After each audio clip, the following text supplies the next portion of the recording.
Welcome to Beyond the Smile. I'm your host, Dr. Layla Haisha, founder and CEO of the nonprofit Diversity in Dentistry Mentorships Incorporated. In this podcast, Our Huddle, we bring together successful dentists of color to encourage, empower, and educate our mentees to be competitive candidates to successfully get in, get through, and thrive beyond dental school. Are you ready to be inspired into action? Then you're in the right place. Let's huddle up. The inaugural season of the Beyond the Smile podcast has been brought to you by our sponsor and partner, the Benco Dental Family Foundation, the philanthropic division of the Benco Dental Company. Dr. Irwine Sainvil is a board-certified pediatric dentist and CEO of Kisville Pediatric Dentistry. Oral health has always been an important aspect in her home. Therefore, it propelled her to impact the lives of young children by promoting oral health awareness and advocating for a stronger platform for children's oral health benefits. In fact, she is currently the public policy advocate of Florida Academy of Pediatric Dentistry. Through her volunteerism in the community, she enjoys interacting with children from diverse backgrounds, whether at summer camps or mission trips. It is through this experience that she has fostered a compassion to welcome, inspire, and mentor tomorrow's future, a world of growing smiles.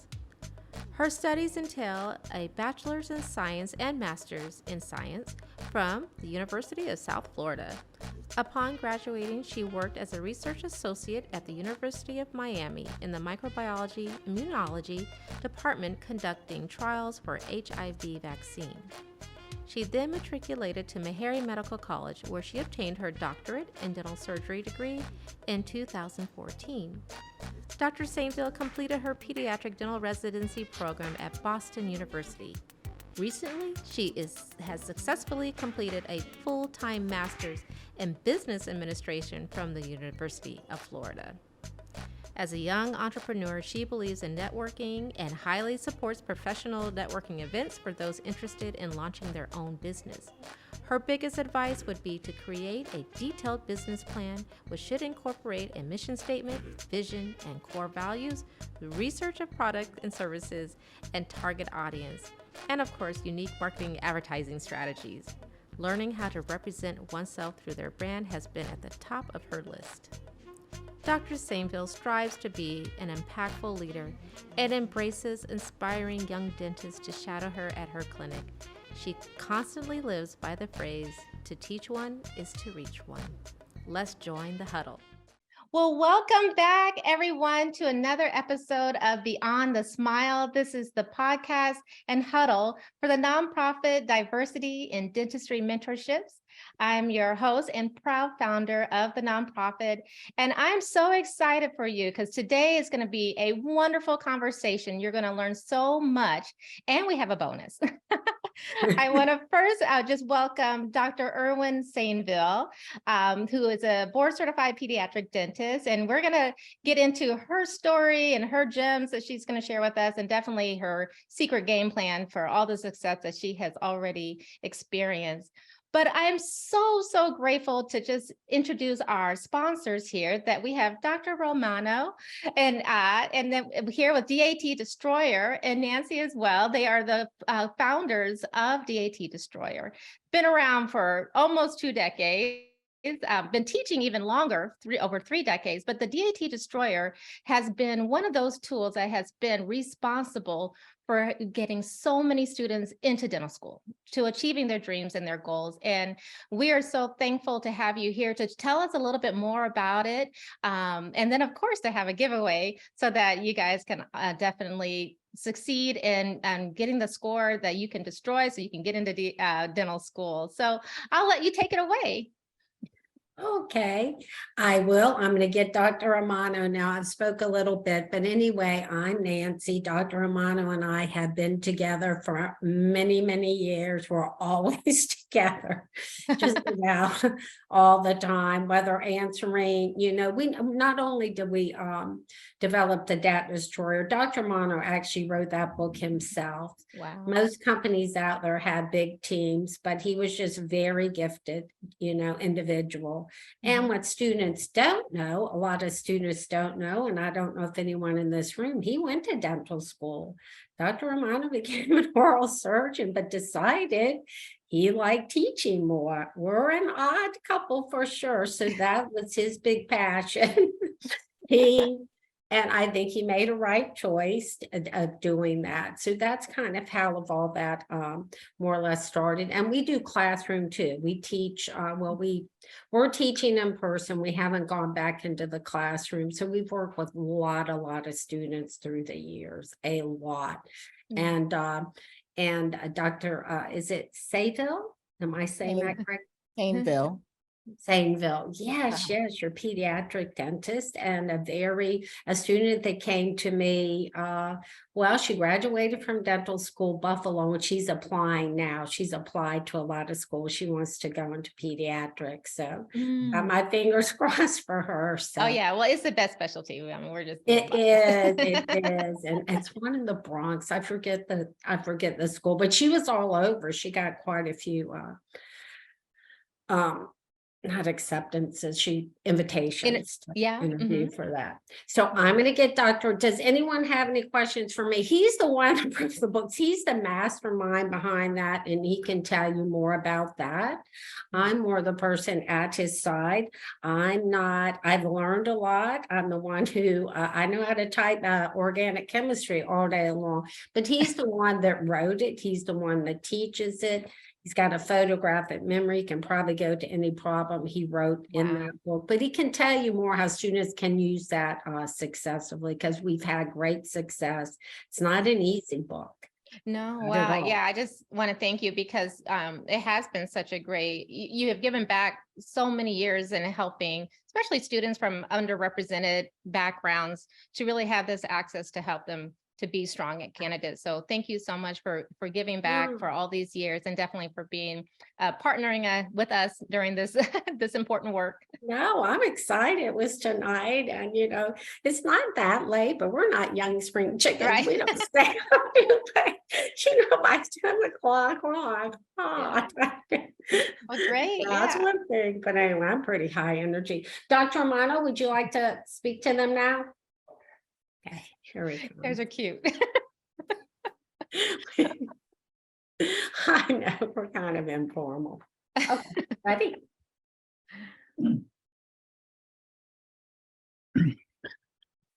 Good evening. Okay, how are you?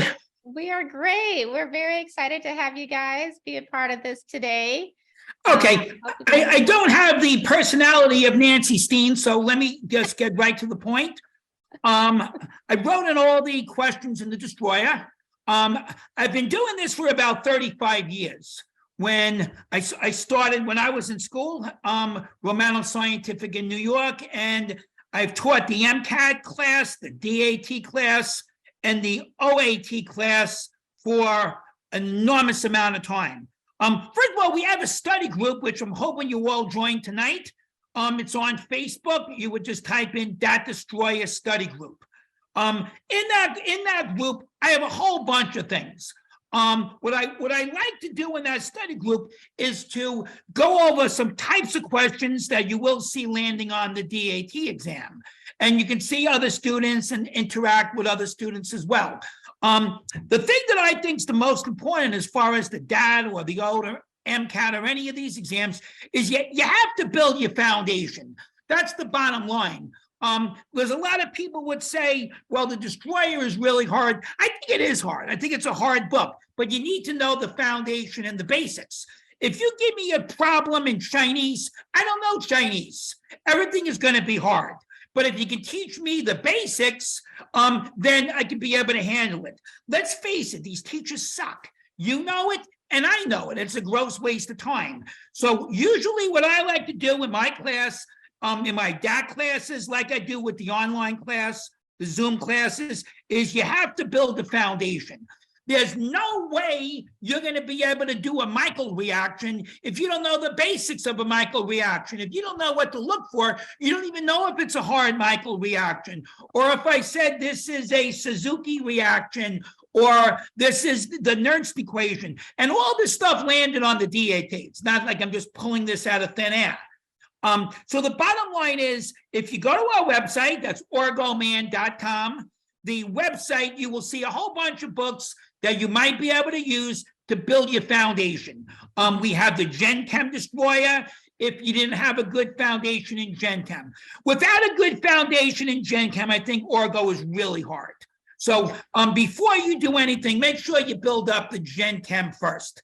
Because how are you going to learn acid base and stuff like that, or resonance and stuff like that, if you don't know basic Lewis acid or Brunstad-Lowry type things? So you want to know your basic things.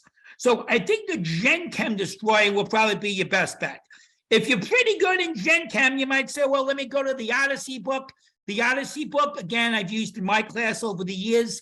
It's a whole bunch of questions, but as you're going through the questions, it goes over different concepts. But like I said, none of those books, though, if you have nothing, if you have no knowledge of all, then I think it's a waste of money. I mean, those books are written with the idea that you have some basic understanding in the material. Okay, so you have to understand that without a basic understanding of the material, any prep course, including our prep course, is a waste of time and money. It's like you can't just take the Destroyer book or the Odyssey book and pick it up and learn organic. You had to have been taught that, right? That's what college is for and the classes is for. So that's what I think the biggest mistake is that kids make, is they don't know the foundation. If you go on our website, I have a whole bunch of videos and YouTube videos. If you can't find them, you can always hit Nancy up, or you can hit me up on the actual Facebook page and ask where you can find them. But even so, even though videos, they're still made with the idea that you have the basic understanding. All right. I mean, if I do a Grignard and you don't really understand what a Grignard even is, then the problem is useless. So you need to understand the basics. I have a video that goes through all the materials that I suggest. For example, for the bio, I have bio notes that I think the bio notes are written easy to understand language, and we have that free, and you can look that up on our website. Where else are they? The website and the study group, right? Yeah, you can get the bio notes. So if you really wanted to get on something, get on those study notes. I also think that the Barron's book, I think Barron's is very good. What's the other one I like? Barron's I like, and Cliff's. So I think they're probably the three best sources. But basically what I do in my notes is I distilled it all for you and knocked out all the bullshit and showed you where you know to hit for the D.A.T. Like, for example, as an example, I'm not going to ask you all the steps of glycolysis, okay? But if I say to you, like they did on the 2018 exam, if you went from glucose 6-phosphate to fructose 6-phosphate, what enzyme would you use? Well, I'm not really asking you to know the step. That's actually the second and the third step of the glycolytic pathway, but I want you to understand the concept. If you go from a glucose and a fructose, well, let's think about it for a minute. Glucose, we all know, is C6H12O6. How about fructose? Believe it or not, that's also C6H12O6. So glucose and fructose are isomers, right? So therefore, you got to make the reach and say, well, if I went from a glucose to a fructose, the enzyme will be an isomerase. You follow what I'm saying? So whenever you change the structure around, it will be, and it's not a hard problem once someone explains it to you. But if I just shot that problem out of a cannon and you said, well, what is it? You're like, what the hell is this? Or I'll give you another example. 2016 exam, they wanted to know like the first thing in glycolysis. Well, the first step is when glucose goes to glucose 6-phosphate, okay? Meaning we're adding an ATP. Now, I'm not even asking you to memorize that first step, but I want you to understand if you ever adding an ATP onto something, or you're using ATP to add on a phosphoryl group, you use what's called a kinase. Okay, so therefore, so think of ATP as money, right? If you spend money, what do you need? Well, you need funds, right? You either need it in your pocket or the bank or your credit card. So the ATP is the same as money. So if I'm spending money, I need grandpa kinase. So you can almost think of it as a grandpa, right? Who's giving you the money. So you got to make sure you know that connection. So that just gives you an understanding. And I have that in my notes where I explain that. So you don't really want to focus on memorization, especially in that bio. You want to try to, especially the biochem, you want to have an understanding, right? It's like if you ask Dr. Layler about dentistry, are you memorizing how to do a class 2 prep? You're not memorizing, you got to have an understanding, right?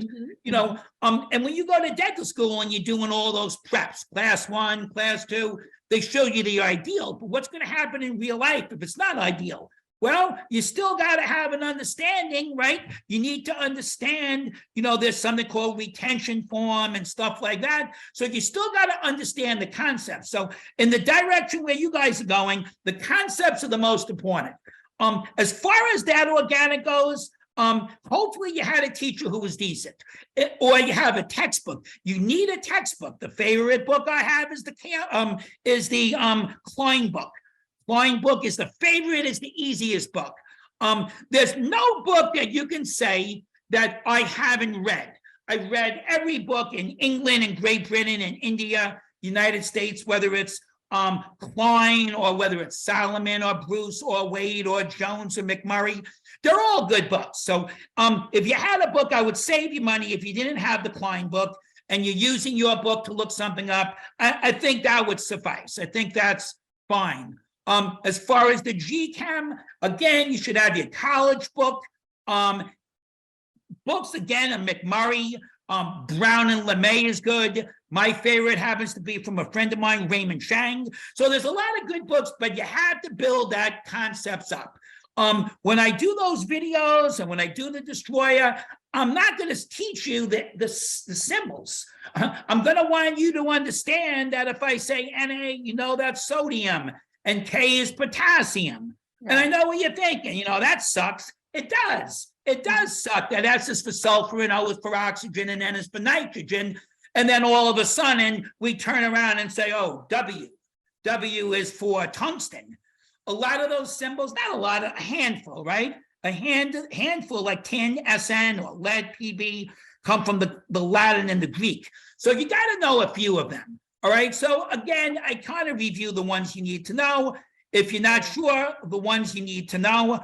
I think a good yardstick would be if you never heard of it. Don't worry about it. But if you heard the element mentioned, I think it's fair game. So if you use that as a yardstick. But anyway, before I let you go, the point I want to make is for you to make sure when you have the tools, you got to have the concepts fairly understood. Because then the book is no good, right? It's like if you get a quantum mechanic book, it's useless if you don't know advanced calculus. It honestly is. Or even physical chemistry. If you can't do calculus, the physical chemistry book is no good and it's no fun. So if you have those concepts built, then I think the books will be a great, help for you. And like I said, the way you can get those concepts built is especially YouTube, Khan Academy. I don't know if you ever saw the Khan Academy, free. I don't know about you guys, but I love free. The Khan Academy is free, and I think it's decent stuff. Decent stuff. If you're not sure on DNA, and there's something called Amoeba Sisters. I don't know if any of you ever saw the little videos on YouTube. AMOEBA. They're like little cartoons. Those cartoons are wicked. We actually have a few of them in our library where you can go to it and you can find some, but you don't need me to do that. You can look that up, called Amoeba System. Yeah, we'll be sure to share the website and make sure that all our mentees can get on there and look at all the videos. That's going to be so helpful. Absolutely. But I really think of all of it, I think you'll like Amoeba Sisters the best because they're cartoons. But you might say, well, cartoon songs fun. These are deadly serious, though. No. They're cartoons, but they're fun.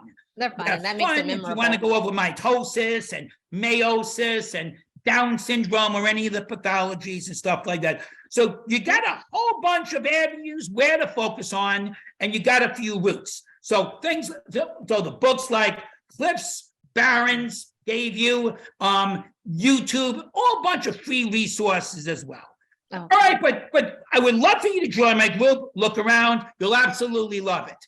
And I promise you that the journey that you're on is not for only the super intellectuals. If you look at the kids up on those websites, you'll see a huge amount of students. You know, we have Jewish guys, we have a kid from Haiti, we have a guy from Yemen. You know, it's like the United Nations. And I think you're going to love it. Then it just shows you anyone can do it. If you're from Mars and you work hard, I think you can make it. So, all right. So hit me up if I see you on Facebook.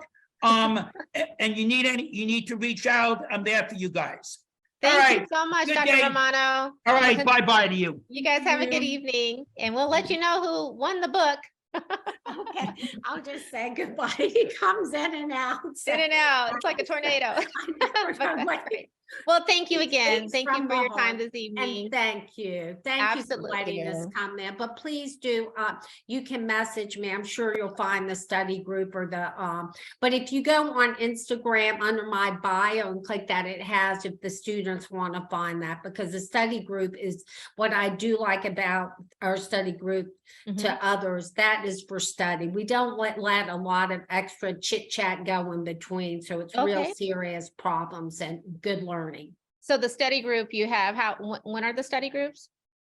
It's the D.A.T and Oat Destroyer study group, but Dr. Romano posts questions every day. He writes them. Oh, so it's daily. Day. I was just wondering if it was a certain day of the week, but it's daily. No, he writes them daily. He just posted the answers from what he posts. Usually, like tonight, he'll post them and give students enough time, and then they put what their answer is, and then he comes in with an explanation. And my math instructor also posts math up there every day, and they're good, valuable problems. They're not time waster problems. They're all stuff that could land on the D.A.T. And there's some camaraderie with other students. Well, yeah, I think that's the secret ingredient is having that accountability and working with someone. So thank you so much. We'll let you know who won, and we'll definitely get there in the study group as well. That's a great resource for our mentees. And you have a good evening. Everyone there. Good luck. Thank you. And I'll get it out fast. Whoever wins, let me know, and it'll be out in a day or so. All right. Okay. Thank you. Bye. Thank you so much. All right. Well, yay. We are here. I hope you guys gained some insight and some gems from that, and definitely a lot of books that were referenced there to help you prepare for the D.A.T. But Dr. Sainvil, aren't you glad that we don't have to do OChem right now? Oh, yes. When he was talking about glucose, and it brought back memories. ATP? I know, traumatizing memories. I was shocked. I was like, oh no. It was like, oh, memories, that's for sure. But you did it, I did it, we did it, and so can they. And I'm so glad you're here, because we do want to hear from you and your journey into dentistry, into pediatric dentistry. You have such an impressive resume with the work that you're doing in advocacy, public advocacy in Florida Academy of Dentistry out there, as well as all your volunteerism. You have like multiple masters, so I just can't wait for everyone to learn about you. So just look, I know we're starting a little bit late, so just dive in and just give us a little background if you don't mind. And again, thank you and welcome. Thank you. Well, hello, everybody. First and foremost, thank you for having me as one of the guest speakers for this evening on The Huddle. I am honored to be here. I am somebody who comes from pretty much a regular background. I don't come from like a super high class family. So I come from immigrant parents. My parents are from Haiti, just seeking the American dream. So one unique thing about my family is that my dad is a retired general dentist. But what's so funny is that he never encouraged me to go into dentistry. He comes from that generation where it was perceived that females are not the typical dentist type of presentation. So he never discouraged me, but he didn't like encourage me. So I wouldn't say that I had the desire to go into dentistry because of my dad. It was more so I was a medical magnet while I was in middle school, and we had to do a research project on medical careers. I went to a library. You know, at the time you had to go to a library, do all your research, print out all these papers. Nowadays, students have the electronic devices at the palm of their hand and they're finding their information. Right. So I had to go to a library. I was sitting at the library. I'm like, oh my God, what can I write about for this project? And I saw pediatric dentistry. But growing up, all I knew was general dentistry because that's what my dad was. I never really had a pediatric dentist as I was growing up. So it sparked my interest. I always loved working with kids. I was involved in a children's ministry when I was in at church as a youth. And I was in Girl Scouts. So I did a lot of things with kids, and I love art. So my mom was one of those people who put me like in dance. She put me in art class and music. So I always had like a drive for art. And I love science. I really don't like the other subjects, math, history, forget it. But science, I can do science all day. Yes. So I said, okay, let me go ahead and dive into this. And that's kind of how that started in terms of my interest in going into dentistry. Then after that, once I got to college, I joined the Pre-Dental Society. I connected with a few dentists in my college town. I shadowed other people, and I shadowed a minority Black female dentist who actually ended up graduating from the dental school that I attended. And now she's currently one of my mentors. Yeah. So that's how that started in terms of my pursuit for dentistry. Yeah. Oh, that's fantastic. And yes, we'll state that you're a graduate of Meharry made as well. I'm telling you, I didn't plan this on purpose, but the last three guests, all Meharians. Oh, Meharians, we dominate. I mean, you dominate. I love it. I love it. And I'd love just the camaraderie and lifting everyone up and giving back. So I'm so grateful. So pediatric dentistry started, you knew early on, but when you were going through dental school, did any of the other rotations spark your interest, or you just knew straight ahead that's what you were going to do? Honestly, I knew straight ahead that's what I wanted to do. I started since 7th grade.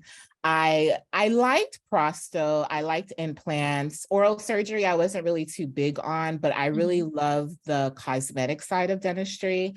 But dealing with adults was just not for me. I loved children. And also what probably was a major impact were my professors. So, you know, you always have good professors or professors that have better strengths in certain subjects. But my pediatric dental professors were amazing during the time that I was in dental school. The exposure that I had, they were young and they came with these brilliant ideas. So it just continued to foster that drive that I had inside of me. And then right after dental school, I applied to pediatric dentistry residency. So I didn't go into like AGD or did general dentistry first. I just knew off bat that's what I wanted to do. And a great program too in Boston. I mean, yes, I went to Boston University. It was a very great program, great curriculum. I had a really great program director. She was tough on me because one thing about Boston University at that time, they hadn't accepted a Black female resident since like 1972, I think. Oh, wow. So I was one of the first ones between that gap time. So it was tough. I definitely faced some challenges during that time where I'm not going to like pull out a race card or anything, but I know I had to step up my game for sure. Yeah, just so that I can represent the others that were going to come behind me. Well, thanks. And that's so true. I mean, obviously you're no stranger to being one of the few, the only that are there in that space, which also I read, and congratulations. I mean, to be the first Haitian American female pediatric dentist in North Miami. Did I get that all? Yeah. And in 2020, what? Because you started your practice in 2020, 2021? I started February 2020. Yeah. Oh, right in the pandemic. I mean, I'm sure that was another traumatizing memory. Right. My practice is not in North Miami though, but growing up, I'm definitely what you just said. My practice is north of North Miami, about an hour north. That's amazing. I mean, so many, not only young girls and Black girls and women of color to look up to you, but just just to pave that way, that's just going to make them say, yeah, I can do that too. So that's Right. amazing. That's amazing. And it's true. I mean, even here in Tucson, I was the first just female pediatric dentist. So we're Wow. coming and, in this system where it has, women just weren't as frequent as we are seeing now, coming out of going to dental Right. school and coming out of dental school. So having to be the only one in that space can be a little bit lonely at times. I can imagine your residency, because unlike dental school, residency is just a few students in there. How did you kind of persevere? How did you find that strength to keep going, and knowing that all eyes are on you and just one little misstep might be exaggerated versus someone else? Right. Great question. It was actually pretty scary to take that step, because when you're in dental school, you have your professors that, of course, you're leaning on them to foster and finalize your decision making in terms of your treatment plan. They're checking each step, they're guiding you along the way. Then when you get to residency, you have your co-residents that you're bouncing ideas off of. So now when you actually step out into the world, you do feel lonely. And I was very afraid to open up my own practice, to say the least. I remember the day that I was signing the lease papers, the landlord was like, okay, you can go ahead and sign. And I took probably about like 10 minutes. I'm looking at this, because to me, it was like, oh my gosh, I'm going to put on another financial burden on top of my shoulders that I already have loans from dental school.